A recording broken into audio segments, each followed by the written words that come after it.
eu quero falar sobre os componentes funcionais. Esses componentes funcionais são a parte que igual eu falei, que ela já vai fugir um pouco do ramo da construção e vai partir mais para uma parte mais funcional. Se você que vai trabalhar, que está trabalhando com marketing digital e negócios, essa parte é para você. E mesmo sabendo sobre isso, eu vou passar aqui de uma visão assim vagamente sobre cada um deles, juntamente com uma explicação breve, para que você já tenha uma noção do todo, tá bom? Então, desde já eu já quero começar falando onde esses componentes funcionais, eles vão trabalhar de uma maneira derivada desses componentes construtivos.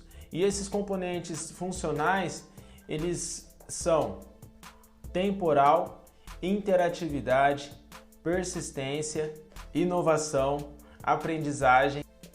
Agora vamos analisar cada um deles para que você tenha uma noção um pouquinho mais aprofundada, tá? Falando do primeiro componente, funcional atemporal, temporal, eu uso falar uma frase que a necessidade ela pede a melhoria. Juntamente pensando nessa hipótese, existe alguns tipos de programação, algum tipo de planejamento que vai ser feito que é impossível acertar de primeira. Pode ser que aconteça sim, né? Pode ser que tenha sim essa possibilidade, só que essa possibilidade é uma chance muito reduzida.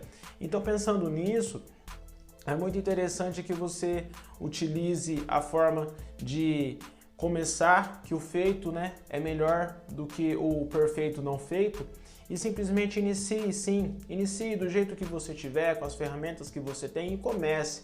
Mas na certeza de que na medida que você for avançando, tanto no conhecimento do marketing digital, tanto na elaboração das suas estratégias de marketing digital, você tenha a noção que você vai ter que estar melhorando, se atualizando, e essa necessidade pede a melhoria, tá legal? O próximo é a interatividade. Essa interatividade, no ato da construção de um agente digital, muitas vezes ela pode ser que seja assim antecipada, prevista, da mesma forma que não.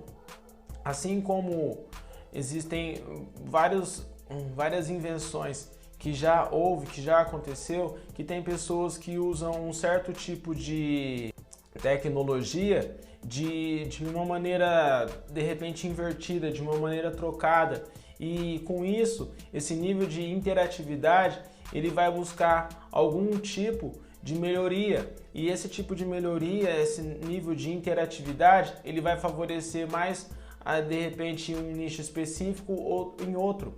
Um exemplo, quando se criou o Twitter, ele foi desenvolvido para que amigos e familiares eles informassem uns para os outros o que estavam fazendo, e a evolução do nível de interatividade ele favoreceu para que houvesse uma propagação maior de informações e notícias. Com isso, houve uma alteração e levou o Twitter de uma maneira bem obrigatória a modificar algumas coisas no funcionamento dessa ferramenta, desse site.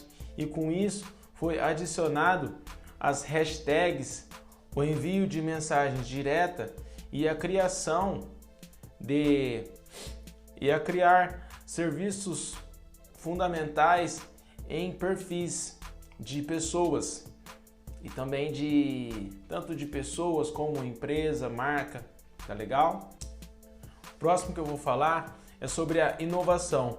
Muitas vezes, falando da inovação, partimos de uma ideia que a inovação é simplesmente uma nova ideia, algo que não foi falado ainda. Também é possível, só que entretanto, a inovação, na maioria dos casos, ela parte de uma inércia, de um resultado, de uma experiência que já não deu certo, de uma experiência que deu certo, mas poderia ter surtido um efeito maior. E pensando nessa hipótese, a ciência ela é um estudo, assim como outros estudos, que estão em complexos estudos de aperfeiçoamento. E pensando nisso, vou pegar um exemplo das baterias, incluindo especificadamente as baterias, elas sofreram um processo de melhoria contínua, que o seu tamanho e tanto o seu tamanho quanto a duração, elas estão sofrendo alterações, o seu tamanho cada vez menor e a duração cada vez mais longa. E com isso está havendo essa mutação gradativamente. A aprendizagem é uma característica quase que fundamental dos DNA digital. Ela permite que ela vá se ajustando na medida do nível de interação que o internauta ele vai tendo com o tipo de aplicação desenvolvida. E esse nível de aprendizagem ela vai ocorrendo de acordo com o tempo que vai passando. O tempo que eu falo é o tempo do próprio uso da ferramenta em si.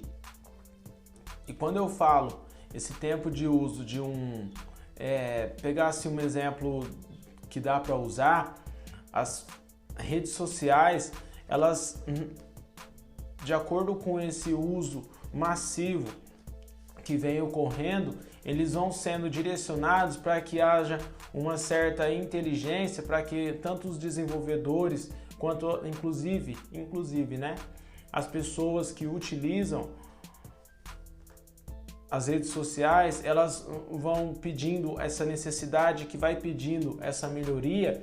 Então, esse nível de aprendizagem é algo que vai proporcionar um nível de evolução muito grande, mas esse nível de aprendizagem ele pode ser estimulado logo na criação da ferramenta e ignorar esse processo é o mesmo que você está, de uma certa maneira, condenando ou limitando o real potencial do agente digital envolvido. A sua aplicação, a aplicação desses componentes funcionais em sua estratégia de marketing digital